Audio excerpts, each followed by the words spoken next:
Welcome to Hameen Royale. This is Eric Grissom. And I'm Dan Johnson. Eric and I will be rewatching the iconic Twin Peaks from the pilot through the return and everything in between. If this is your first time watching, or if you're a longtime fan, you can watch along with us as we dive deep into the strange and wonderful world of Twin Peaks. We live inside a dream.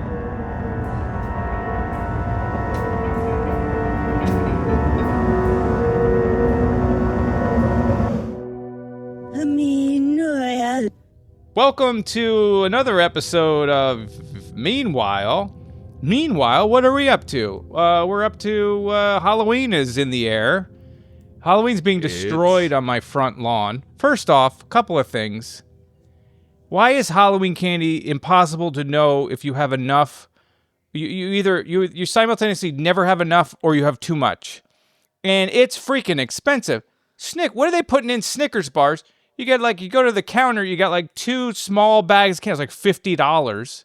What's the nougat market doing? Things are out of control. The way you got to do it is you got to get the weird candy that's like $12 for 18 pounds. It is like the corn of candy, not literally candy corn, but when you're having like bird seed, you get a couple of sunflower seeds in there.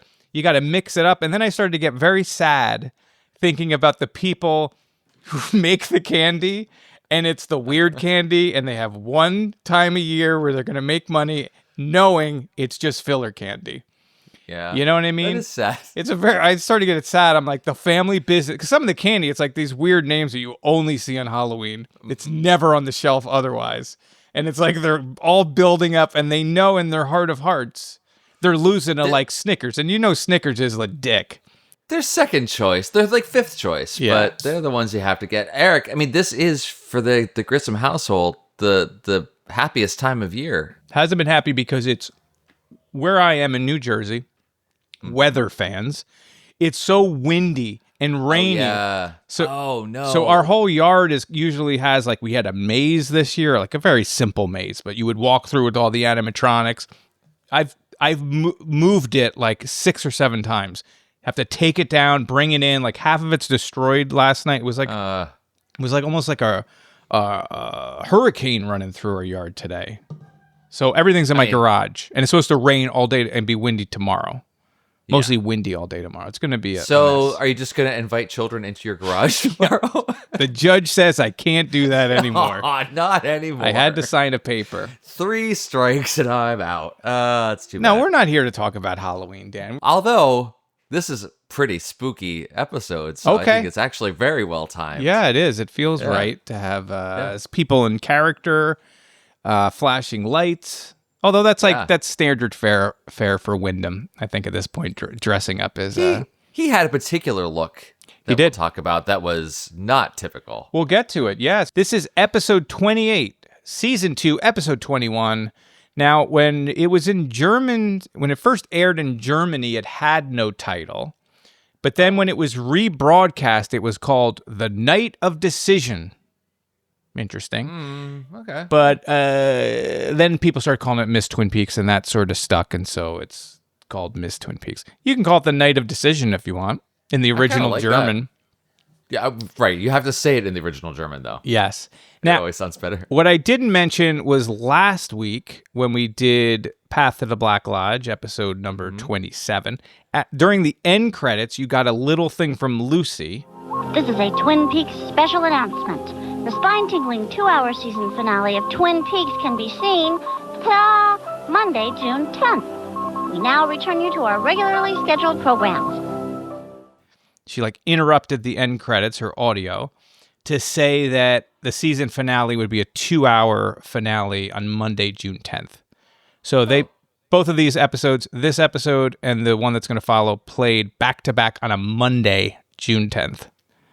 They couldn't get done with this show fast enough, could they? Yeah. It was a whiplash tonal shift between this episode and the David Lynch episode, which concludes the series at that point.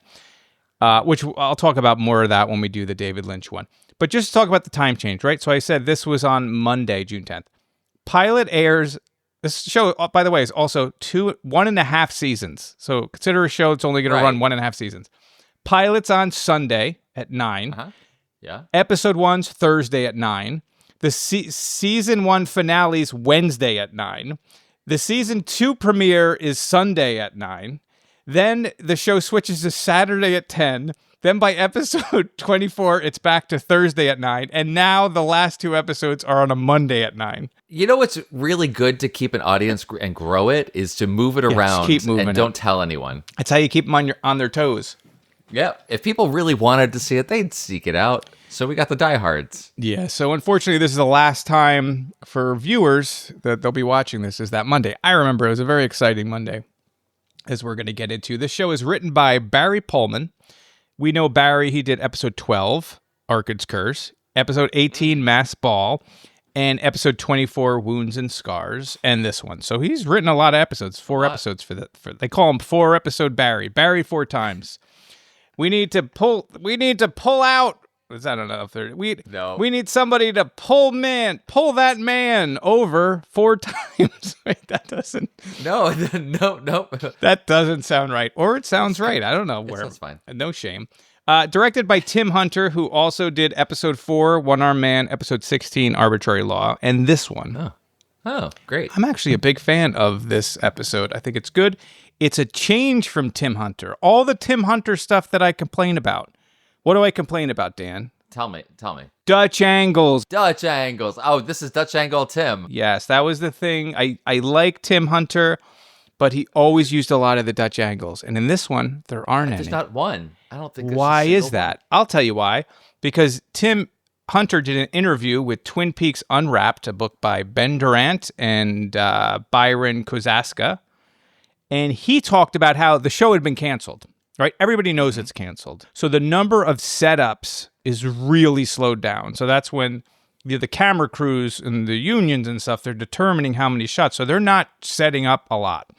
So he's going from doing as many shots as he wants or like a good amount, and it's drastically being cut down. Interesting. So he sort of had to rethink how he was going to do it. And which led him to watch Tokyo Story by Ozu. It is a beautiful movie. Very little camera work.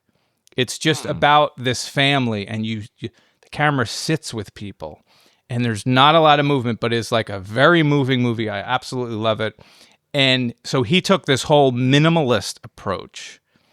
And I think this is my personal favorite Tim Hunter directed Twin Peaks episode in terms of direction. Probably not in terms of story. Like when you think about, the last Leland, like Ray Wise is so great in that. Sure. There's so many good things, but just in terms of like craftsmanship, like the minimalist approach to this, which we'll talk about, I loved. And I had no idea until I read that in the book. Totally makes sense that it has that sort of feel to it.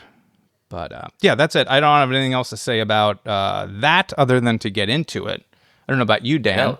No, let's dive in. I think I'm ready. Okay, let's see who finally gets crowned Mr. Yeah, if you were unsure which direction it was going in, we're going to find out who it is.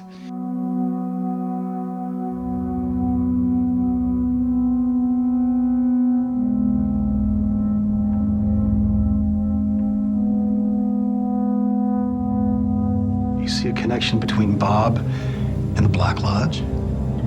Eric, I think it's where he comes from.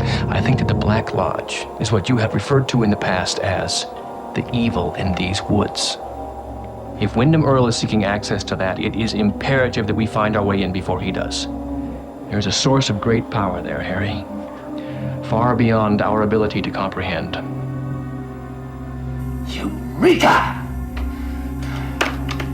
Dale, I could kiss your pointy little head. It's fear. It's fear, Leo. That's the key. My favorite emotional state. All right, so we're going to start off. We're at Earl's cabin, Dan. Leo's a good boy when he frees a drugged-out Major Briggs and sends him to save Shelley. But when Earl returns home, he's treated like a bad boy. Poor Leo. These two guys hanging out in the he shed, both of them being held captive. We just have seen progressively over time, Leo slowly getting his marbles back, and it was really Shelley was the one that kind of brought it all back to him. Now, Eric, you've been a big Leo stan from the very beginning. You think, well, I think you've said on the show, he can do no wrong. He's a perfect person. Okay, I don't think that's true. However, I like Leo. I like Eric DeRay. Sure. Whereas I think you hated him, or didn't hate him, but you didn't think his acting was all that great, and you had some issues with him. I always think he's perfect and he makes me laugh with some of his lines. But yes, go on with whatever you're going to say. But this is great. This is great. So, yeah, I don't know. What was I going to say? I was going to say, do you feel like he's been not absolved? No. Do you think this goes any way to... Okay, no. So I wonder if he just wants to save Shelley because she's mine to abuse, not anyone else. Well, when you think about it as that, like, is there some part... Well, obviously, there has to be some part of Leo that knows Major Briggs is the dad of the guy that's cheating on his wife with him, that's stepping out in his own house. That's true. And also the guy that he sold drugs for him for a number of years. So he knows the Briggs family. I mean, he's heard the name Briggs multiple times. It's a small town. He's going to know his dad's a major. Yeah, we do know now that the town size it's much smaller than was on the sign. So yeah, it's a very small town. No, that's true. That's true. I do tend to forget that those connections. I don't think it's Leo was over for dinner at the Briggs household at any time, but sure, he would know who that is. Yeah, the Save Shelley moment is fantastic. Just to see him kind of be lucid for a little bit and to be, let's charitably say, being selfless, trying to get Shelley to be saved.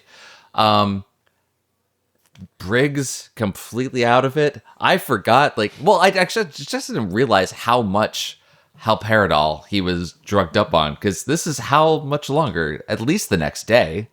Yeah, right? I'm not sure what the time frame is, but it's morning, like the lights are out. Like you could see the like kind of the morning light or because at that point it's like, I guess, early morning. Earl's out doing whatever Earl does, and then there's a time delay when Earl comes back. But it seems like it's morning. It's bright when he's on the road, when they find him on the road. Briggs met the men in the horse costume. It was bright day. It was in the evening, I'm assuming. So it must be overnight. It's just a lot. It's of hard drugs to tell. This guy was dealing with. A lot of drugs. All right. So then I had a dumb reaction. We get Earl coming back in. And he's leaning over, he's like looking at the camera, and he's got the bag, and he's gonna, telling Leo that he's gonna have to pay for this. And I wrote the notes, why does Earl's face look so painted white? I didn't really put things together until you get that actual close up. Like, oh, okay, he's totally possessed. Fantastic. Yeah, it's like, and it's also an homage to Japanese cinema that Tim Hunter had been watching, as I mentioned in the fantastic intro to this in preparation for this. It's sort of a nod to that. We'll see that same look again in Fire Walk with Me. Yeah, which we'll cover later. But describing the look though, the paint, the white face and the black teeth, the blacked out teeth, and sort of I'm reading that as like the evil coming out of, like, he's sort of really getting down in that Black Lodge vibe. I haven't seen it recently, and I know you just rewatched it and reviewed it for the Patreon, right? Lost Highway. Oh, yeah. Very similar look, right? To the, whatever the name of that character is. The Mystery Man.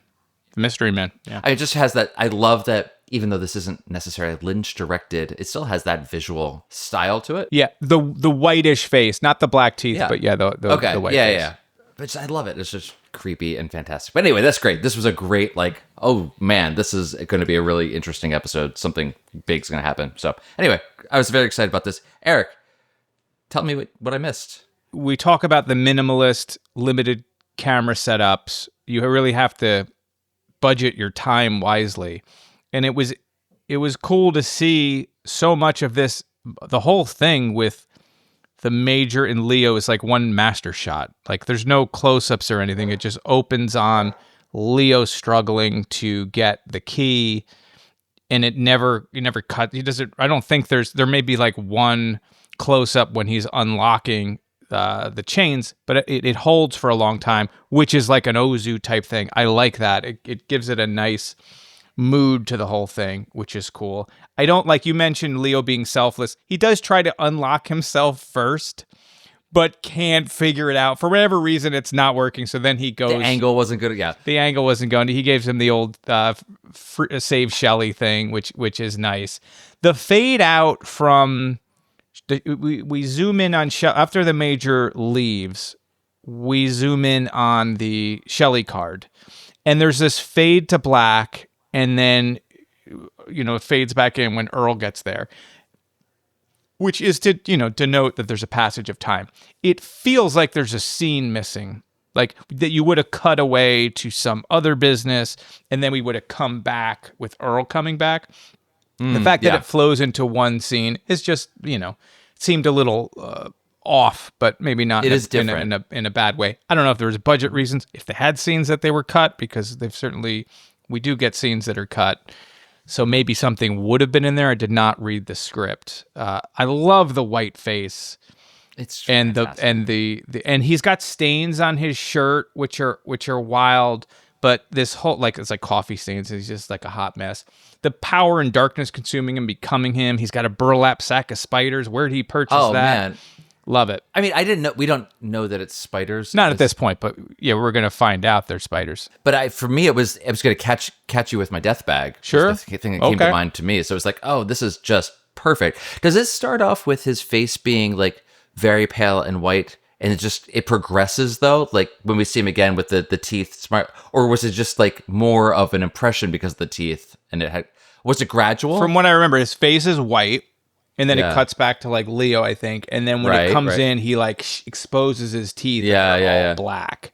It was so good. It was so creepy. I love it. It's very cool. All right, so we're going to jump over to the double R. Norma, Shelley, and Annie are going to discuss the Miss Twin Peaks pageant. It's the 20th anniversary of Norma winning. My note says Norris. Chuck Norris won 20 years ago. He was the first Miss Twin Peaks. They changed the rules after it. No, this is great. I love that we get that recollection of it. The Shelley and Annie there together, just kind of posing for it. Who you gonna pick? It's just the three of them. It's really cute. I've always loved the Shelley Norma mother-daughter sort of dynamic they have, and then Annie thrown into this as well. Just it's a very nice moment. I think it's great. Not a whole lot going on in this, although we do get Norma's donating some pies to the buffet for the thing. Only 3 for a gala buffet seems light. I'm guessing those were the last 3 that she pulled out of the oven. Otherwise, she's real cheap. She does say, "Here's our offering for the gala buffet." Seems a little light. Hey, it's hard times. That's all that Norma could afford. The diner is barely hanging on. I don't know, but it's great. I think, that's it. There wasn't a whole lot in this scene. We mentioned Laura. We have to have somebody up there who really deserves this title, especially this year. You mean Laura Palmer? It would be a good day for healing. So I like that we're tying it back to Laura. Wait, who? Yeah, exactly. But for me, always Laura. Of course. So I like that Annie brings up Laura because it's important this year for somebody good to win this thing. In the background, we also see Toad. So, boy, he really is always there. I had mentioned prior, that's Kevin Young. He was a PA on the show, and he ends up working on Firewalk with Me as well. All right, so we're going to jump over to the Great Northern. Audrey misses Jack, and Ben has a list of books to read. Audrey fills Ben in on the Packard's financial partner, or at least their bank, and Ben convinces her to join the pageant. Dan, we got a horn scene. We got Ben bearing books. He's got 2 hands full of the fundamental framework of good. He's trying. He's really he's putting in the effort. He's reading all the holy texts, the spiritual texts, the philosophy. Love to see it. Hope it works out for old Ben. So we got that going on. Yeah, the whole thing with him pushing Audrey to enter this Miss Twin Peaks contest. I mean, we got that in the previous episode as well, and she was not having it. She's not getting persuaded at this point. I guess eventually she does. It doesn't seem like she's persuaded by the end of the scene, but Dad's a pretty good businessman. He's good as salesman. So then there's, Audrey's finally giving him the rundown. How long has it been? Finally giving him the rundown of what happened in Seattle, which feels like it was months ago. She only just got back, because if you remember, last time was when they made love in the plane, right? She just got back. And then she ran. She was like running because it was like. So it must be the next day. Yeah. It's literally the next day. Yeah, because she was up, I guess, Okay. fishing with Pete that night. That's true. And now she's finally seeing her dad have the first talk. She's so it's so only tired. been a day. For us, it feels like several weeks. But yeah, so we got that.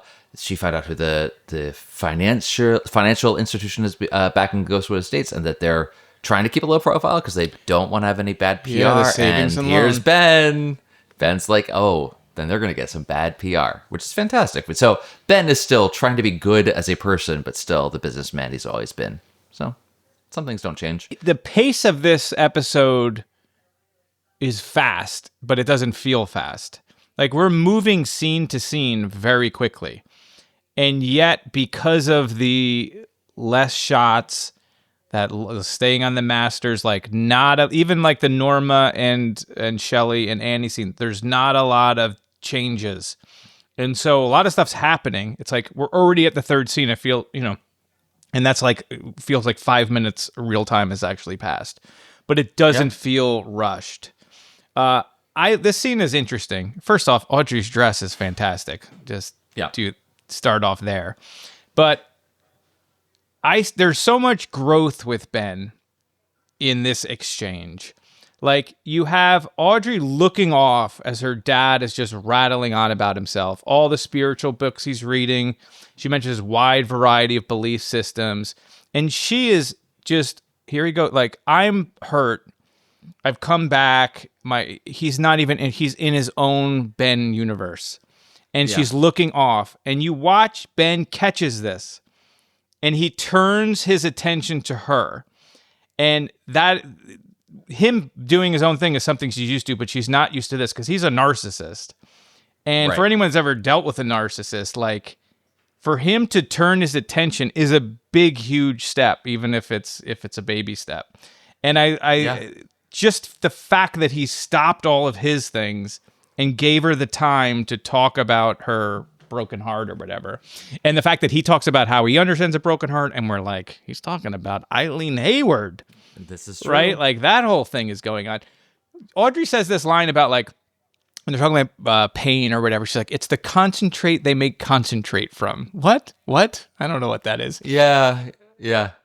It's just super concentrated. That's all. It is an odd scene too, and it's a good scene, and I'm glad the two of them are in it. But there's like something. It also feels a little off, and I think it's because of me that I just miss, like, mystery solving Audrey so much. And the businesswoman Audrey is like, okay. And I don't know if I'm just reading into it where it feels like Sherilyn Fenn's maybe not as interested in the plot line either, or something. She's so good. And, like, even when she's filling us in on the savings and loan, I just wish she was doing more mystery solving in any capacity. I feel like a lot of these characters still, and I like this episode a lot, I just wish they were doing a little bit more. Yeah, no, I agree with that. I think the thing that makes me feel weird about these scenes just between the two of them is it wasn't too long ago that she was being held captive in the brothel that her dad owned, where he almost had sex with her. Like, that just, I don't know, make things really uncomfortable for a really long time, but maybe Audrey's just a better person who can forgive much easier than I can. Yeah, no, you have to look past that. Like, if you like realistically look at it, it's awful. Like, he's unforgivable. He was running through high school girls that were sent into the perfume counter, and then, like, he's like, there's no redemption, and there's no acknowledging that, really.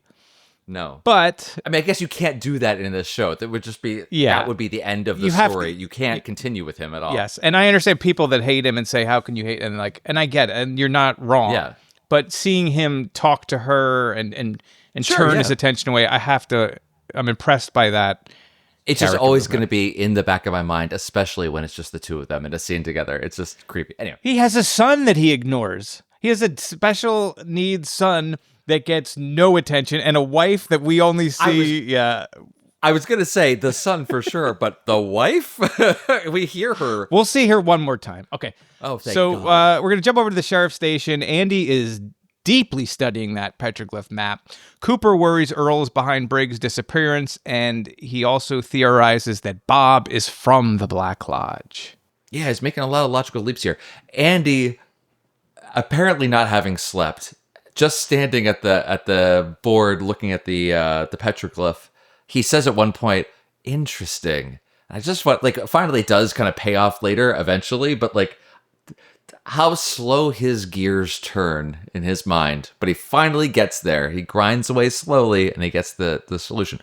But I think that's great to have Andy be the person who is really like engaged with this and trying to study it is just a great thing for him. Yeah, so Earl's been seeking the Black Lodge since 1965, we find out. That was, Cooper was 11. Yeah.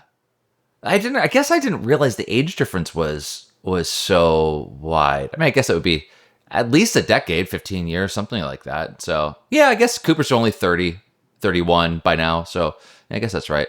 It doesn't feel like there'd be that much. But anyway, yeah, so he's been obsessed with this for such a long time. This whole,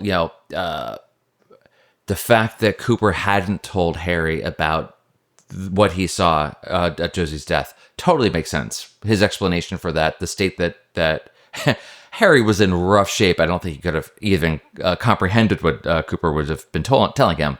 But the quaking like an animal with fear, that's what killed her. Bob was attracted to her fear. And this whole, like, he comes from the Black Lodge, and it's the evil in the woods that Harry had made reference to when he explains, like, the Bookhouse Boys in the previous season. Yeah, season 1. I love that these connections kind of coming together finally. This is another mythos lore heavy episode, which is, it's my thing. I love it. So having, I guess, presumably 3, because I kind of remember the last episode, 3 back-to-back of very lore heavy episodes is just my sweet spot. But anyway, yeah, give me more detail. Tell me. All right, so when Andy's like looking at the board, there are other sigils like taped up. I was able to figure out some of them. They're all from the Ara, and I'm going to mispronounce. I'm going to talk about a lot of demons right now. So I'm going to be saying the name of demons, and the fact that I'm saying it into a microphone. I've seen on evil Halloween almost. Almost on Halloween. I hope I'm not opening a portal. But this is from the Aria Necronomicon. Yeah. Ara Goatie. Right? Oh, yeah, the Arguatia. Everyone knows that. Or the little key of Solomon. Yes? I have no idea what you're talking about. These are where these symbols are from. The one to the left of Andy is Asmodee, which is a demon king. So that's the sigil to the left of Andy. Then he guards hidden treasures, by the way. To the right of that symbol, so in between Andy and this demon king symbol, I was not able to figure that out, so please leave it in the comments. To the right of him is Belial, which is a famous. Well, I always pronounce it Belial. Stephen King always references like in his novels a lot of like names of God. Yeah. Many people reference this demon. He known for wickedness or worthlessness. Alistair Crowley's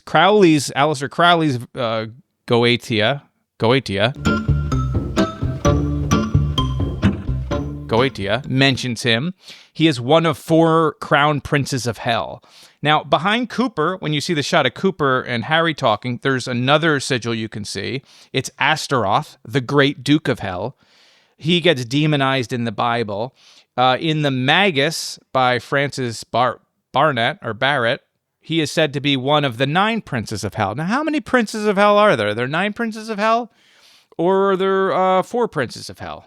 I don't know. I guess one of them he's one of 9 regular princes of hell, and then there's like the crown princes of hell. There's 4. I don't know. I don't know demonology all that much, but I am interested in the occult, obviously. I've probably awakened some demons.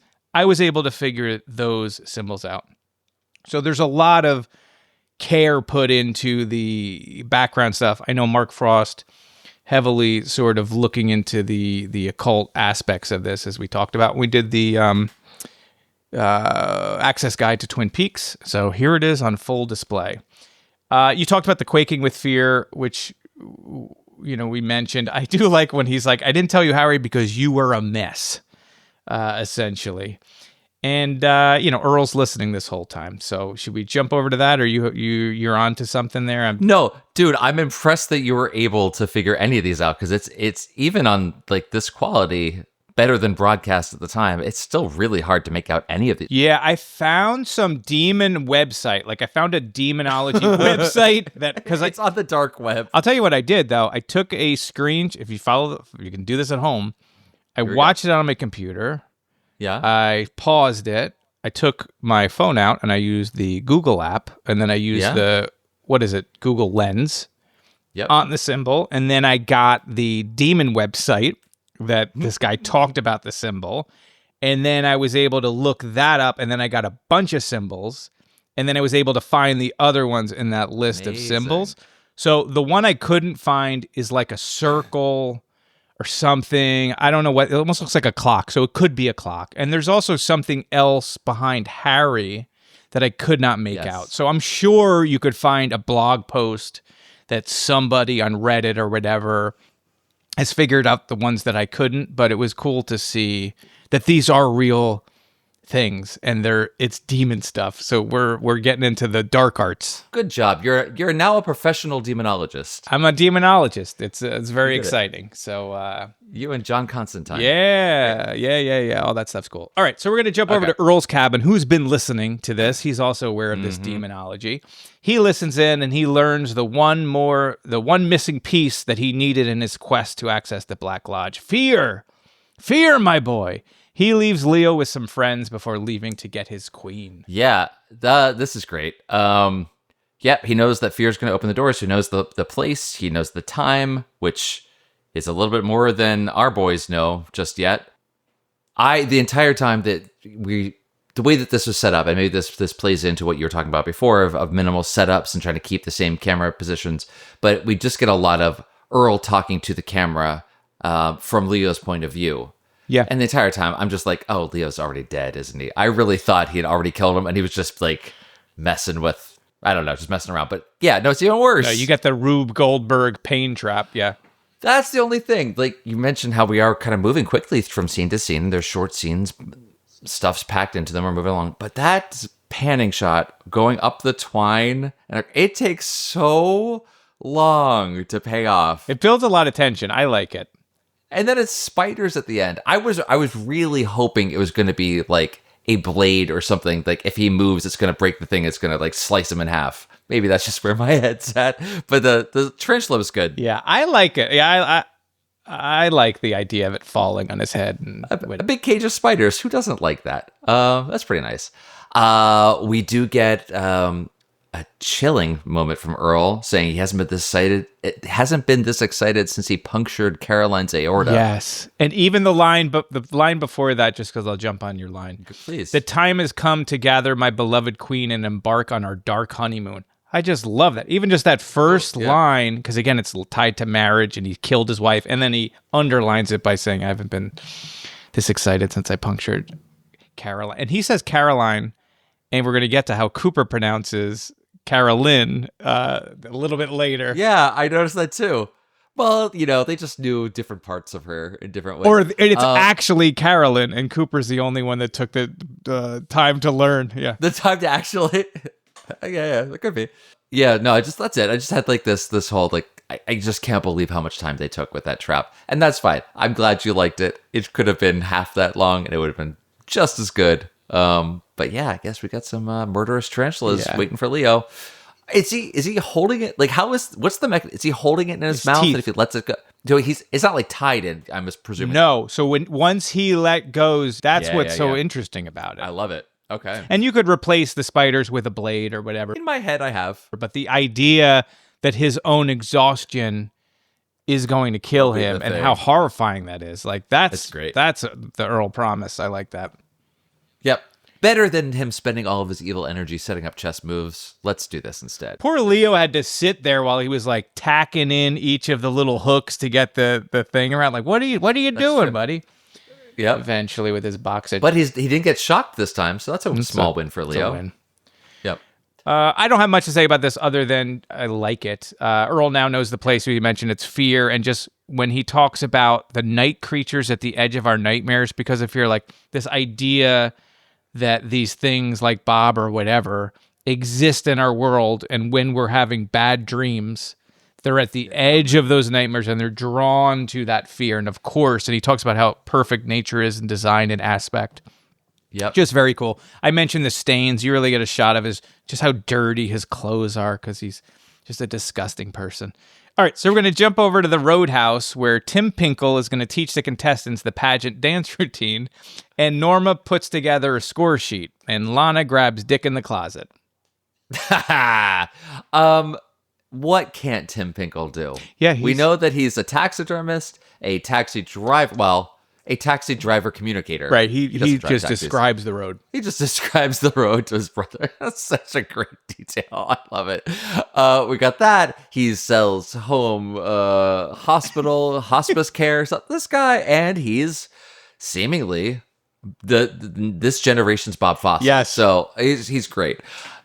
The dance is fantastic. It's so ridiculous. All of the leering and the cleavage and the bending over. Lucy's the only one who's like, wait, what are we supposed to be doing here? Like, really?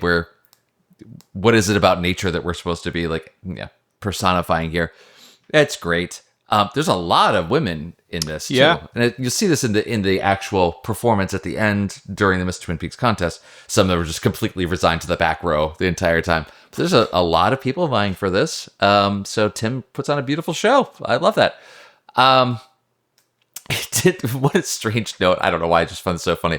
There's like a stagehand carrying the statue of a buck and just walks across the screen in front of two people talking. Yes. And he's holding it against his crotch as he's walking. It's awesome. Now, it's so weird. it's weird, I but love it. according to that same interview with Twin Peaks Unwrapped, Tim Hunter had said, like, the show's over. So everybody on the set knows. So they're like literally packing up stuff. Packing up, and he was like, you know what? Go through the front of the frame. So it was like stuff that was going on that he just brought into the scene. I love it too. Yeah, it's a very funny, weird moment that and even watching that same guy that got rid of the deer pass back on the other side to go get what else he was going to get. It's so good. Was a neat moment. Yeah. But yeah. And it's nice to know that that's how that came about, but it also feels like a Twin Peaks thing. Sure. It's just like, these are just unusual, unique things. We know that Dick is still smitten by Lana, even though when he goes into the closet, he's either incredibly obtuse or trying desperately to play dumb. But yeah, the line, "By George, I think you've got it," was just a great way to end that scene. The two of them are perfect together. That's great. Anyway, yeah, tell me what you thought. My favorite part of this is like when Typical. Tim Pinkle is teaching the routine and he's doing the bit about bend over or whatever. Yeah. If you're paying attention to Shelley and Donna, Shelley is smoking a butt the whole time and laughing. And during that scene, the two of them are just crouched down exchanging drags while this whole thing is going on. So Donna's smoking and then Shelley's smoking, and they're just having fun being kids for a moment. That's great. It's so much more interesting than a lot of the stuff in the foreground. But the fact that they have like that thing going on was great. Like the core group of teens in Twin Peaks has really like fallen away.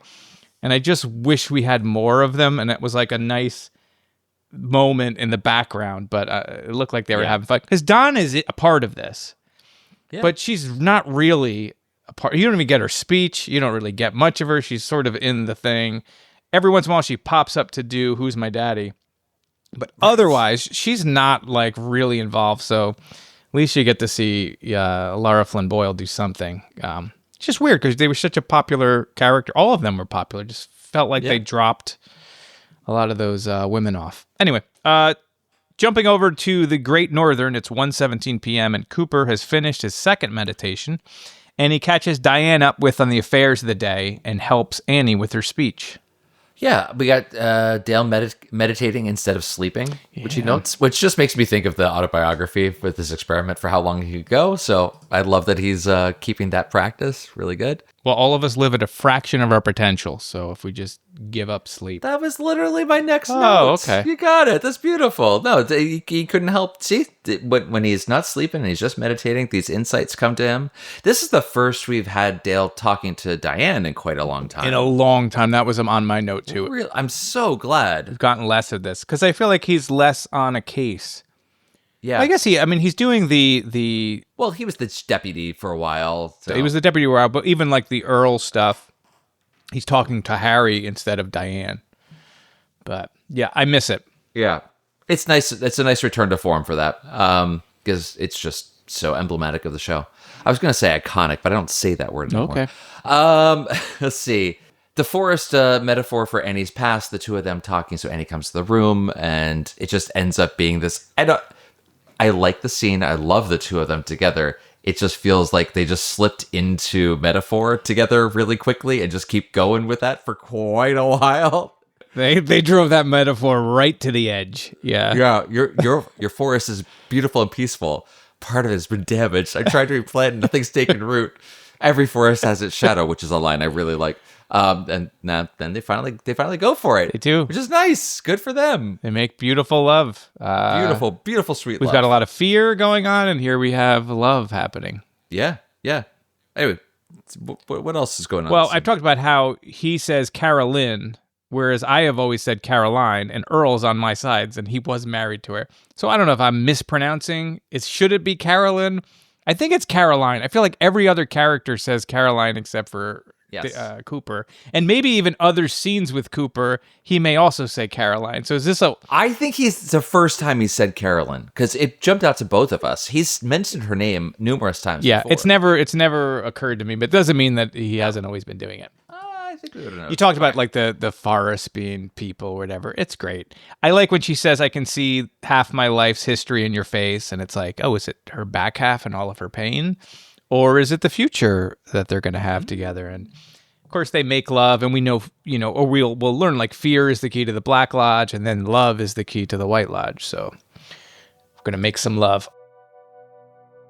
Hello, friends, and welcome to the midpoint. You knew it was coming, but it's important. It's important to champion those that have joined us in the Black Lodge and have made this show possible by going above and beyond. I'm, of course, talking about Eric Knopp, Dawn Adamo, and Gregory Flanagan, and Chuck Suffel, and Banjo Track. I may want all my Garmonbosia, but you will have my heart forever. How did they get here? How did they get a shout-out like this? Because they have joined our Patreon, which is available right now. So if you want to support the show, you can stop by and sign up for free, or do one of the paid tiers that gets you the secret podcasts, and you help us out. Go to ericgrissom.com/meanwhile, and you should see a link for the Patreon there. All right, we're going to go over to the Hurley's house, where Nadine is going to show off a slideshow of her wrestling prowess, while Dr. Jacoby mediates what becomes early divorce discussions, I guess. I love that we're starting off with Nadine doing the slideshow of all of her wrestling victories. It's such a non sequitur to the rest of what's going on. I can't imagine what preceded this moment. Like, how did we get to the point that they're all sitting there in this living room with Dr. Jacoby, the two couples, and they decide to pull out a slideshow projector and screen?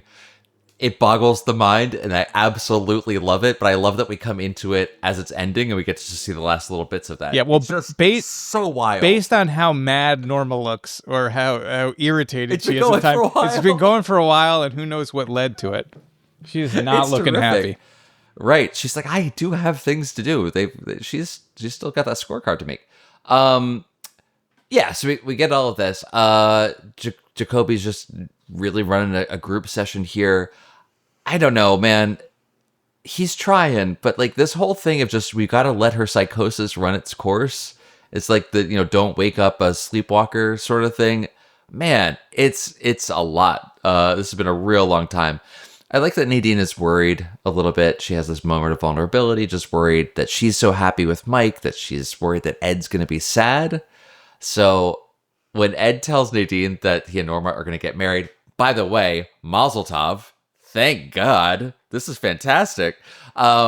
She's like, oh, yeah. Well, Mike and I are going to get married. And the sound of Mike's crunching fingers is so over the top. And it's just fantastic. I love that. And also, Jacoby just, almost saying the word divorce and changing it to break up just because he's still trying to protect Nadine's psyche is just, it's wild. Anyway, I don't know. It's a fun scene. Poor Norma. Poor Ed. Poor Mike's fingers, really. But well, it's so strange that Mike's even there. Mike is a high school kid as well. So it's like, what do his parents think? Like, he's at a place with a grown woman, a doctor, and the woman that runs the Double R and the guy that's on the gas farm. So it's just strange that he's there. He's hanging out with pillars of the community. Yes. It's fine. I talked about Norma looking just completely mad the whole time, or at least in the beginning during that slide presentation. And I like, as absurd as it is, and it is absurd, I do love how straight Russ Tamblyn plays this and approaches his scenes, and we don't get enough Jacoby. He's such an underused character. I don't know how you would use him, but seeing him on screen is always good. So I appreciate that. All right, so we're gonna jump over and did you hear that? Something fell. Meanwhile, Hawk discovers Major Briggs wandering on the road, and he takes him back to the station where the boys try and make sense of his ramblings. Seeing Briggs stumble out of the woods like this, just really getting to see how messed up he still is. Like we saw him leaving the little chalet in the woods, and it, sure, he's been drugged or he's been dehydrated or starving or whatever, he's there, but like he is just so completely out of it. It wasn't until later when Cooper says that he's still all loaded up on the haloperidol that it really clicked for me. But I was just like, I didn't realize just how far gone he was. Poor guy. And when Hawk sees him, Hawk being in the right place at the right time, or an incredible tracker, like I've always been told, and asking him which way is the castle. Yeah. Is that what he says? Yeah, which way is the castle? Because there's lots of like kings, queens, Yep. chess. We're still doing the chess thing, even though we're not playing. Yeah, no one told Briggs that we're not doing that anymore. He's still in it. Yeah, Cooper does tell us that he's under the influence of the haloperidol, and he knows that by smell. Yes. Yeah, yep. Okay, cool. That was okay. I was just making sure that I didn't make that up. Okay, did not hallucinate that. Nope. He does a couple of deep whiffs because it's got a deep smell to it. The haloperidol. Weird deep smell. We're still waiting on Albert's analysis. Good work, Hawk. If you remember, deep, deep. You know how deep smells. Yeah, it's like that. Yeah, we had a whole conversation about that and how I love that line. Yeah. So he's just out of it and making sense and not making sense at different times. They're saying Garland, odd name. Judy Garland? Oh, yeah. Terrific. I love it. It's fantastic. Which, of course, Wizard of Oz, Judy Garland. Sure. And we're not going to talk about Judy right now, but well, that's not yet. We can't do that. He's talking about Earl, right? When he says he was God, I suppose. Yeah. It was God. Great line. Really, and well delivered. The King of Romania was unable to attend. That's really good. Great line. Such good stuff in here. So like the mix of things that actually have significance, the other things that we either are gibberish or that we just can't figure out from his point of view is great. Now finally, this is great. We need to get through the business of this so we can get to the end. There's limited time left, a bunch of story to get through. But it does feel almost on the edge of that trope where a main character will be like, you said this, well, this is this. And they put things together and logical leaps are a little bit too far for anyone to actually make those connections. But the way that he works his way through to getting that it is a door that is only to be opened at a specific place and time, I'm glad we got there. But it did feel to me almost like convenient ways of just kind of jumping to get to that. Although Cooper, intuitive, obviously, psychic investigator, right. Almost like he's able to do that. But just the way that the scene read just felt a little bit rushed to me. I would have rather we spent much more time pondering whether or not the 4-H club had anything to do with this, because I won't let them off the hook just yet. No, 4 in the H. And we know, of course, that's Jupiter and Saturn, respectively, because we remember the map. But I love this scene. I love Don Davis. It's so funny to jump back to the Judy Garland thing. When is it the Judy Garland thing? No, hold on. Okay, when he jumps back to the haloperidol scene, Cooper just sniffs him. He's shot up with haloperidol, and Harry just looks at him and goes, "Right."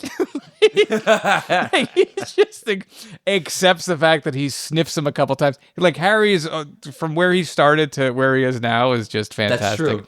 I love it. But yeah, you mentioned also Cooper knows it's a point in time.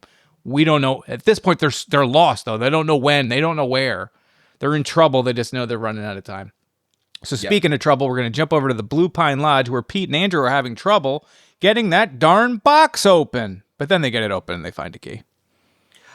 So have Pete and Andrew always been this chummy? Yeah, remember they were making their breakfast with the bear face and stuff. Definitely since Andrew's return, we see this. But like, do we know like that was their was that the relationship to this point that they were always this kind of chummy? Yeah, I mean, I don't works so well.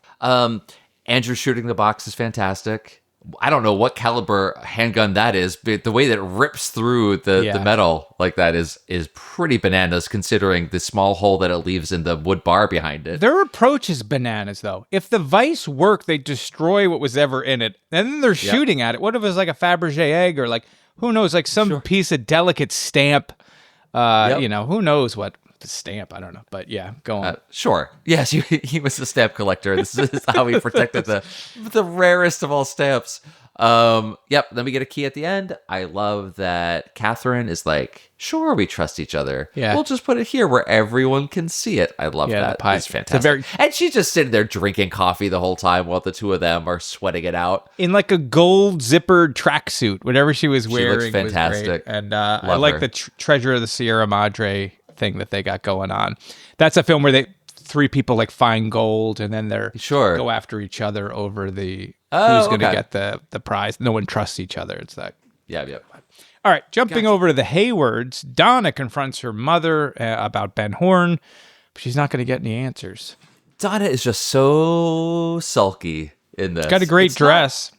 Right? No, she looks fantastic. I mean, but she's just so sulky. This is not the Donna I like. I guess Donna's always been a little bit sulky, so I don't know what I want to say. But it's just this plot line just, I don't know. It just runs out of gas for me or something. It's fine, whatever. But it just, Donna, really pick your time. People are telling you left and right, now is not the time to get into this. But she just goes off in a huff. I will say, Mrs. Deschanel and Zoe look so like the family resemblance is striking in this scene. Her hair looks a lot darker in this scene, so just really she looks a lot more like Zoe.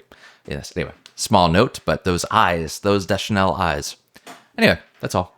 What about you? I talked about her dress. I mean, Eileen wants her to do her speech, but they don't get it, and nor do we. That's just. There's really like nothing going on with her. I'm not a huge Donna fan. Apologies to all you Donna stans. But yeah, I agree with you that this plot line is just doesn't.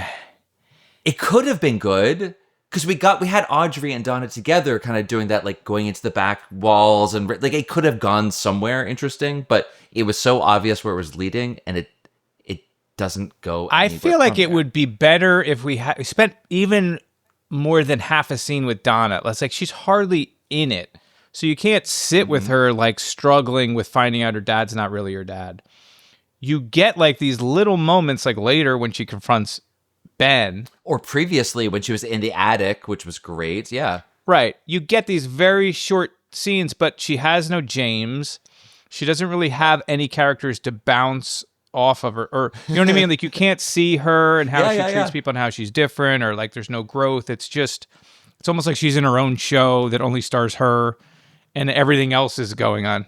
I'm only laughing because we're realizing that James was the engine that kept Donna going here. Of all things, sure. I guess you could do worse. We should just bring Maddie back because she's the greatest. All right, so I don't have anything else on that. We're going to jump over to the sheriff's station, back to the sheriff's station. And now those pieces are going to come together, Dan. Now, Cooper's going to realize the 4 and the H comment has a deeper meaning, and that love and fear open the door. As we talked about before, Saturn and Jupiter in conjunction. Yep. What does he say that the two meanings are? One is...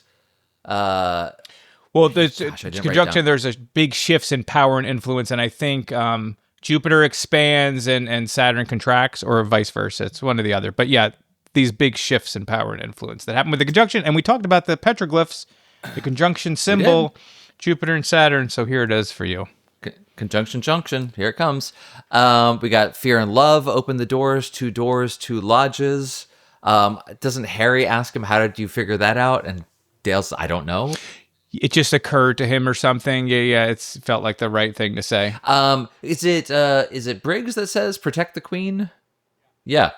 So we get these moments of clarity, which are great. They don't quite necessarily know what that's all about, but Cooper eventually gets there. Like, he jumps to the queen, and he's like me, holding onto chess well past its prime, where he's still saying, no, what if it's chess? And then Harry's like, but no, you got to take the king, not the queen. But what if he takes the queen to the entrance? And he starts going in that direction until he gets to the Miss Twin Peaks. Then he connects that. That's true. But it starts from that line.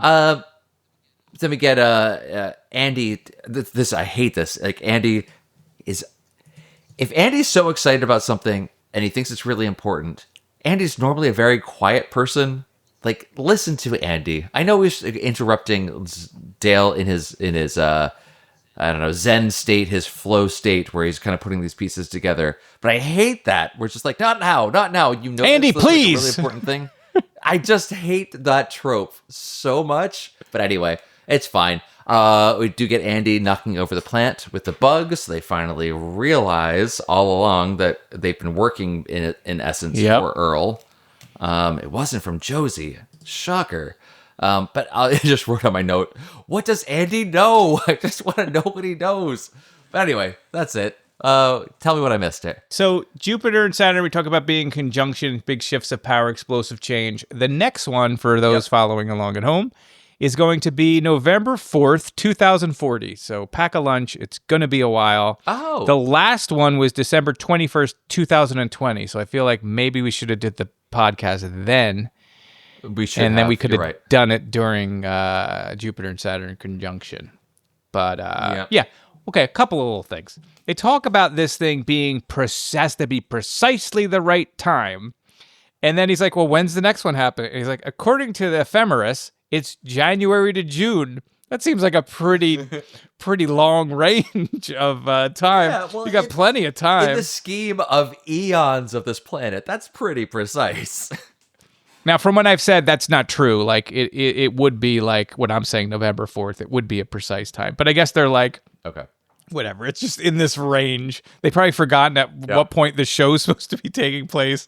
Anyway, so that was good. I love Garland in this scene. You know, black and white lodge, all this. I talked about the chess bit again. Yeah, I don't know. Everybody yelling. No one wants to listen to Andy. So we're going to go to the Roadhouse now. There's a lot of stuff that's going to happen here. The pageant is going to be underway. I have this all grouped together so we could just talk about the pageant. Maybe we could break it up if that works for you, but maybe we'll try it at first, and then if I edit it out, you'll never know. The pageant begins with a dance routine before moving into a talent competition. Backstage, Bobby sees the Log Lady's sister. Donna confronts Ben, and the Log Lady Earl creeps above them like the Phantom of the Opera. Yeah. Well, we get a big opening number. We see that Tim Pinkle's work has paid off. The women listen to him, and we get this beautiful umbrella dance number, which actually I kind of like. It was pretty good. It was super fun. And they all kind of like take turns rotating through towards the front of the stage. You do get to see Donna kind of in the mix there. Everyone gets their turn, impressing the judges as they're doing their dances. But Lucy is the one that really takes center stage through all of this. The tap. To a huge extent. It's really weird. But we just get her, just even in this part of the umbrella dance part. The whole thing with Tim Pinkle hitting on the Log Lady and how, like, visibly upset Margaret is with him. Yeah, she's not having it. She's getting assaulted. Yeah, she's not good. So much that she disappears at one point. Well, yeah, we'll come back to that. But like, just like there's two different moments where he's doing that. He's like putting his arms around her, and she's like 2 seconds away from using the log as a weapon. That's pretty great. I like seeing Doc Hayward as the MC coming out and greeting everyone, all gussied up there. He's got a lot on his mind with Donna, but still he puts on a he's good great. show. Hope you had a good weekend. So this could be... That's such a weird way to open this. Or is it for us, the viewers, because they moved the show to Monday night? Like, hope you had a good weekend, because here it is Monday at 9. You missed seeing us on Saturday. That's fine. How does Margaret teleport? I don't know. I mean, that's an interesting scene to think about, right? Because he sees Earl, or he sees the log lady, right? Then he looks over, he sees Earl as the log lady. Then he double takes, and the log lady's gone. But the log lady before, when he first sees the log lady, she's staring directly at him. Then when she sees Earl, him as the log lady staring directly at him. And then Tim Pinkle reacts and like falls into the air as if she vanishes. So she's a mysterious character. I think she just got up and left. And it's just supposed to fool you into thinking like, because it's an older TV, maybe is that the log lady? Is she here? Like, you don't know quite that it's Earl until you're up close. Right. And it's just them having fun and not necessarily like a deeper meaning than that. But she is staring at him. I guess you could totally read it that way. But yeah, the way that's what I wanted to say is the way that Tim, it's as though she was there with his, because he has his arm out like around, as though she was there and she literally disappeared. Right. If they hadn't done that, then it would have been a little bit more of like, oh, it's just like it was a red herring for the viewer. But it really felt like it was literal. She disappeared, which is great. I love that. How does that happen? How could that happen? I think that's fantastic. I had in my notes, first, how did Margaret teleport? Because I thought that she was backstage. It worked on me. It did exactly. It delivered right to your door. Yes, that it was. Folks, I'm not the brightest bulb. How many times have we seen Earl in ridiculous get-ups? He's known for that. He's known for it, and I still fell for Animals or people. I mean, that's true. I thought that was a real horse in the woods. So what am I to say? I think I was more distracted by the log. So I really thought that was her. So we get all this. Then we get back to the show, the real show that we're all here for, which is Lucy doing an impressive jump split. Yeah. These days, a drag queen would call that a death drop. But Lucy, I think, invented the form. That's not really a death drop, but it's pretty close. Pretty impressive that she was able to get up from that, honestly, afterwards. I felt it. Lana does her contortionist jazz exotica. Which it was none of those things. It was maybe exotica. It was probably cultural appropriation. That's what they're really going to call it. It wasn't jazz, nor was it contortionistic. It was just a bare midriff and her appropriating someone else's culture. But it was a different era and a different Lana. Yeah, with Lana's dance, though, I was maybe too premature in dismissing and saying she doesn't have power anymore. She clearly does it in the same way. They do it at a convenience, because they have Andy come in, and he's going to tell Cooper that it's a map, and then he's under the spell, and then they're forgetting about it again. So it's just, you can argue what's the worst season 2 storyline, and maybe it is the Lana storyline. Although I love the mayor so much, so it's hard for me. Yeah, you can't say to that. take him out of it. Little Nicky's pretty bad. Little Nicky's but if you remember, like, all the Lana stuff where everyone was in love with her, and like, it's also kind of stupid. Well, it was stupid, but I think what I liked about that, let's just go back and rehash that. I liked all the people around her getting to do something, like Andy being so in her thrall. It's not a thing you would ever see otherwise, and him pouring the milk for it, all that. So it wasn't for me so much about her. It was more about the other people on this other side of them that we get to see. It's fine. I don't want to talk about it. But it's no Little Nicky. It's the best. We got Audrey giving her earnest speech. Great speech. So she's there. It was very good. I think Ben was proud of her in that moment, trying to help with the Ghostwood, but also just like in the speech in and of itself on the topic. It was great. Yeah, I'll if it's okay to just go back and forth with you, like, yeah, go ahead, jump in. She says, there is only one way to save a forest, an idea, or anything of value, and that is by refusing to stand by and watch it die. There is a law of nature which is more fundamental to life than the laws of man. And when something you care about is in danger, you must fight to save it or lose it forever. Thank you. Feels very apt for our times. And I love that her speech is probably the best, I think. I do like Annie's speech. But I do like that they spend just a minute to show Cooper's reaction to her and how he looks like he's proud of her. It's not much, but I'm glad that it's there. Yes, I definitely agree that he was proud of her. I also just saw it as that being deeply affected to him, because that is like his ethos. It was speaking to him directly as well. But yeah, totally could see that. Yeah, I saw it too, of like, because they had the thing that was still real, and now she's doing this great speech. She was great. Off on her own. Yeah, it was fantastic. And that's all she does. She's not in the dance. She only takes part in the one thing. She came up, did that, and walked out because that's what her dad wanted her to do. Totally fine. Would love to see her do the umbrella dance. But that's cool. Then we get this cutaway to Donna having to confront Ben in the middle of the show, right backstage behind her. It's just like, Donna, man. Ben even tells her, like, now's not the time for this.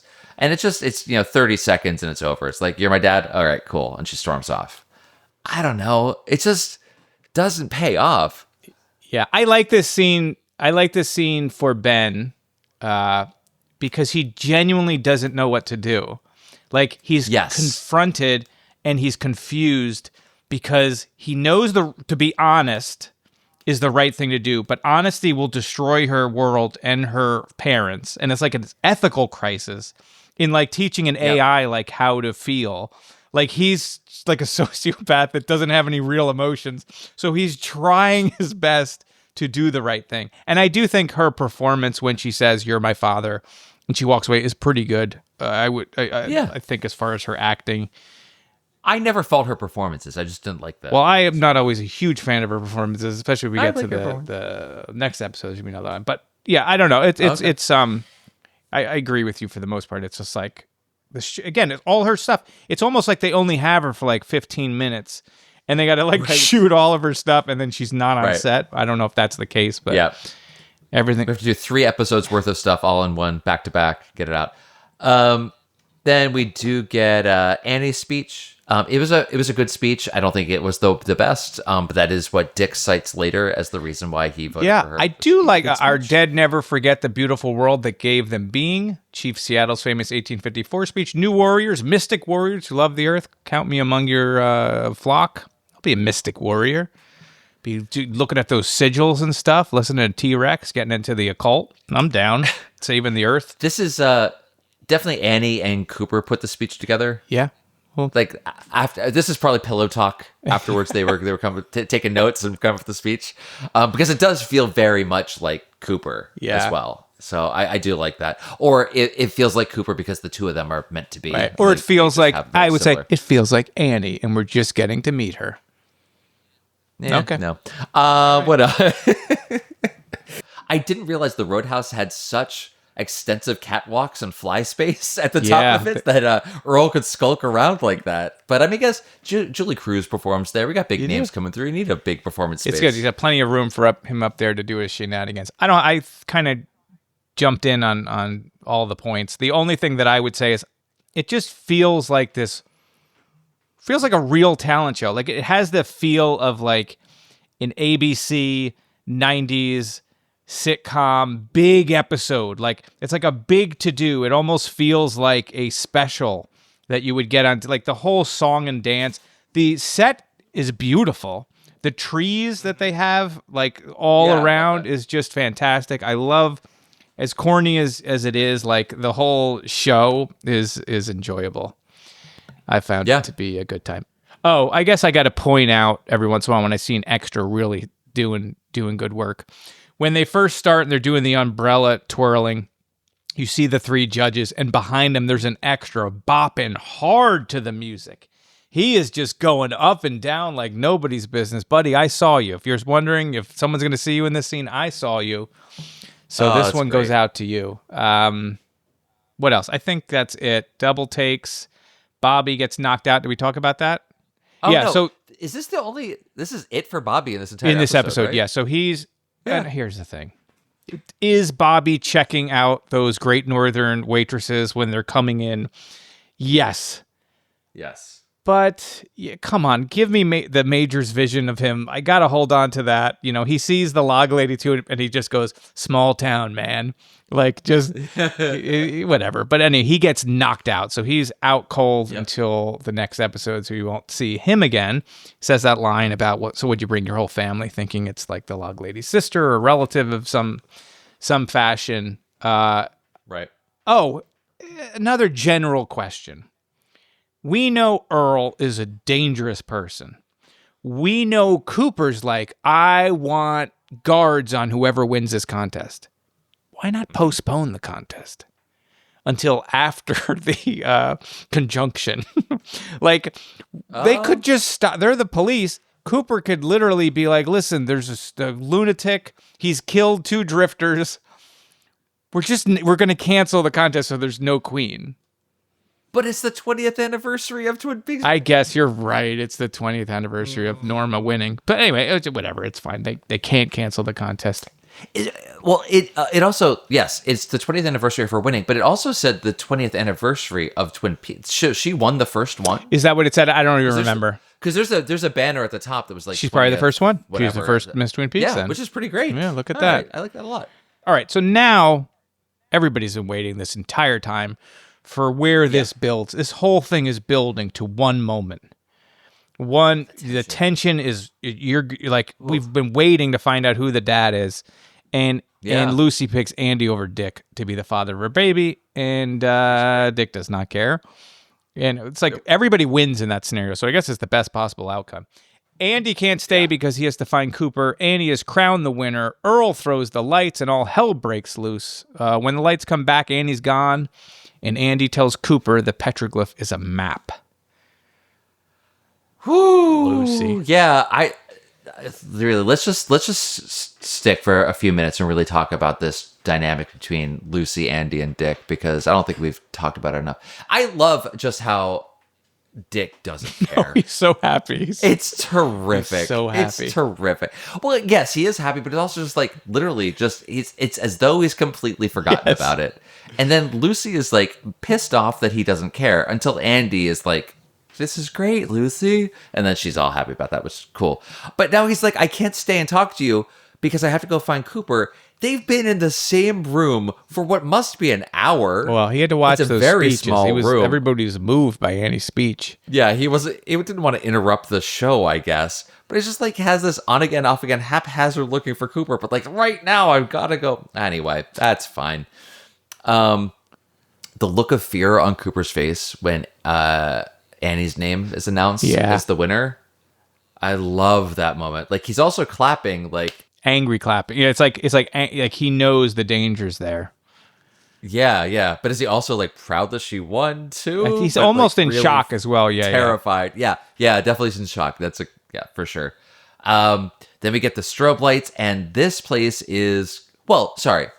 Did the fashion show take place at the Great Northern? The fashion show is at the Great Northern.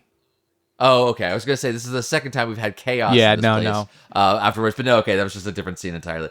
Anyway, yeah, we got the. He throws the strobe light switch because I guess they have. I guess they would. It's a venue. Maybe they do that for. Could have brought his own big bands. He brought his own pyrotechnics and set them up. Yeah, that's true. He did set them up in advance. He got his smoke machine. He got his eye blaster. Eye blaster, sure. Yeah, so we got the panic going on. Nadine gets knocked out by a sandbag. I think that comes into play later, right? Wait. Maybe, who knows? Wait for it. I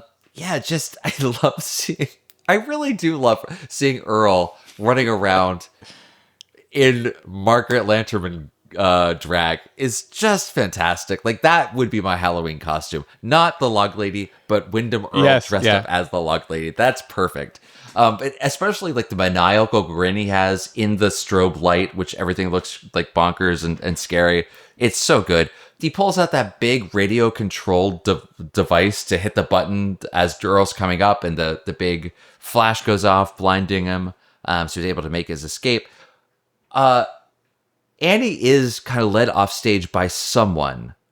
but then she like goes a different direction. Who I can't remember who. Someone tries to get her off. I can't remember. It was I can't remember. It was like Doc Hayward, or it could have even been Harry. I don't remember who's got her or someone. But then she just kind of goes off in a different direction instead. So it's like, I'm so close. It's just chaos. Yeah. So she's like pulled into one other way, and he chloroforms her. Yeah.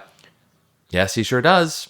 Knocks her right the heck out. And then we do find out that Andy knows that the petroglyph is really a map, and he knows where it's taking them to. So, yeah, a lot going on here. It was a great scene. Like, all of this together was super fun. Going from the beginning with the very kind of cheesy dance numbers and everything to this ultimate like panic and chaos at the end was just a great like 10 minutes swing. But anyway, tell me what you thought. Well, just jumping back to the crowning of Annie as Miss Twin Peaks. I love Mayor Milford's. This is an outrage. She's been living in this town about 15 minutes.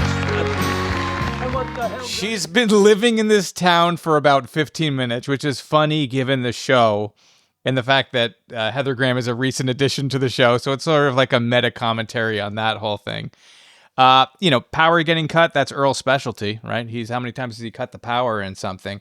I love and electricity is like a device with meaning in Twin Peaks too. So the fact that he's always cutting power and electricity and all of that stuff. So the sequence with the strobe light is so effective. Just the explosions and the chaos and So you have this like slow episode with like not a lot of camera movements and like lots of these master shots and then it all builds to this like really chaotic moment. And it is a very minimalist episode. When we're going to go on to the next one, your head's going to freaking explode.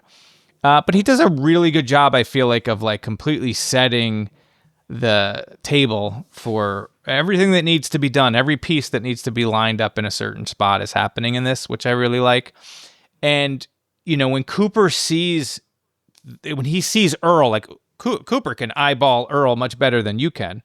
Like he immediately sees the Earl in Log Lady cosplay and is like, Earl, and you hear him like, and then all of a sudden she's gone and how he has to deal with that. And again, finally, Andy, it's a map. And Cooper's just half frustrated. He's like, they need you. Like he's still trying to say what it is. And Cooper can't give him 2 seconds to just say what it is. Like, just go out there. People need you out there. It's a map. And how did they not know it was a map? It's got if I'm figuring it out, it's got 2 mountains. It's the Twin Peaks. It's got a waterfall. Right? It's definitely got a waterfall. It's got the circle of trees, which we know is Glastonbury Grove. And you would think they wouldn't have needed Andy for that. But they did. And they know that there's the symbol for Owl Cave. Like it was a map. Yeah. It's fine. So this is it. This is, if you were watching for the first time, you go to the bathroom or get yourself another cup of coffee because the show's coming right back. But for us, we're going to wait a week, and then we're going to get episode 29, sometimes called Beyond Life and Death, written by Mark Frost, Harley Payton, Bob Engels, and David Lynch, and directed by David Lynch. And a lot of it is written by David Lynch. This is exciting. Then it's over. So then it's the end of Twin Peaks. On ABC. On ABC. We'll be back for Fire Walk with Me, my personal high point. Among many high points. Can't wait. Okay, that's it. We're done. Happy Miss Spooky Twin. Yeah, happy Halloween. Actually, although when you listen to this, it'll be like November. 3 weeks later. Happy Election Day. Thanksgiving, everybody.